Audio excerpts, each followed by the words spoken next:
Vous savez, il y a cet art magique, majestueux, ancestral, qui est pratiqué depuis des années par des personnes qui ont compris, qui ont vu la lumière, mais nous, on n'a pas voulu comprendre. Cet art, c'est l'art du je m'en foutisme. Moi, je vous pose la question, est-ce que vous connaissez l'art du je m'en foutisme? Mais surtout, est-ce que vous connaissez la portée du je m'en foutisme et les bienfaits du je m'en foutisme? Oh là là. J'en ai déjà parlé sur mes réseaux sociaux, je suis une personne très perfectionniste. Et qui dit perfectionnisme, dit perfection, dit détail, dit mot de tête. Quand tu es perfectionniste, tu as une tendance à vouloir réfléchir pour tout et pour rien, sur tous les détails possibles et à te poser des questions parfois qui n'en valent pas la peine.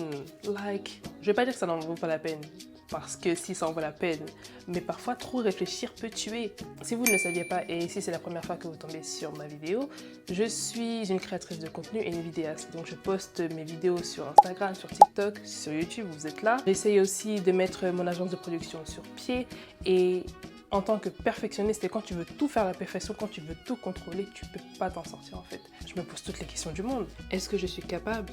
Est-ce que c'est la bonne voie? Est-ce que les gens vont me comprendre?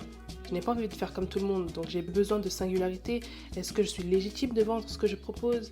Est-ce que je suis crédible? Est-ce que je me crois crédible? Quelle image ai-je de moi? Quelle image je veux que les gens aient de moi? Est-ce que cette image, elle est si importante que ça? Est-ce que c'est pas préférable d'arrêter d'être une image et d'être soi-même en vrai? Et vous savez, les je m'en foutistes, ils se posent pas ce genre de questions. Ils sont là pour agir. Ils font, quoi qu'il en soit, quoi qu'il arrive, j'ai fait, advienne que pourra. Et c'est ça la grande différence entre les perfectionnistes et les je m'en foutistes. Que eux, les perfectionnistes, passent leur temps à réfléchir, à penser, à perfectionner chaque détail, à vouloir trouver s'il n'y a pas ça, je ne peux pas faire ça, s'il n'y a pas ci, je ne peux pas faire ça.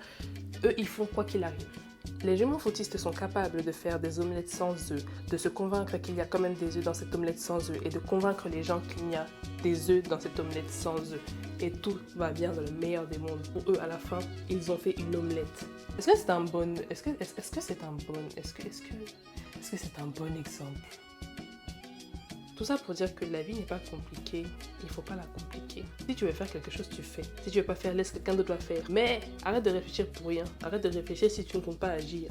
C'est bien d'être perfectionniste, mais il faut agir. C'est bien de réfléchir, mais il faut produire. C'est bien de penser, mais il faut actionner. Je sais même pas si cette vidéo aura du sens. De toute façon, je compte quand même la poster. Parce que j'ai un objectif, je dois poster chaque semaine. Et même si je viens vous dire caca boudin, je dois venir poster caca boudin ici sur YouTube. Et c'est tout. Et puis cette vidéo, c'est un challenge parce que la plupart des vidéos que je fais, que ce soit les Reels, les TikTok ou les vidéos YouTube, ou peu importe le type de vidéo, je scripte. Et là, je n'ai pas scripté cette vidéo. Pour me convaincre que même si ce n'est pas parfait, même si ce n'est pas carré, ça peut toujours être bien. Ça peut toujours être qualitatif. Là, j'essaie de me convaincre. Quoi qu'il en soit, je vais poster la vidéo. Il n'y a pas de... je vais poster la vidéo. Pense à l'essentiel, pense à ce que tu dis, pense à ce que tu partages. C'est ça le plus important, ma puce. C'est ça le plus important, ma puce.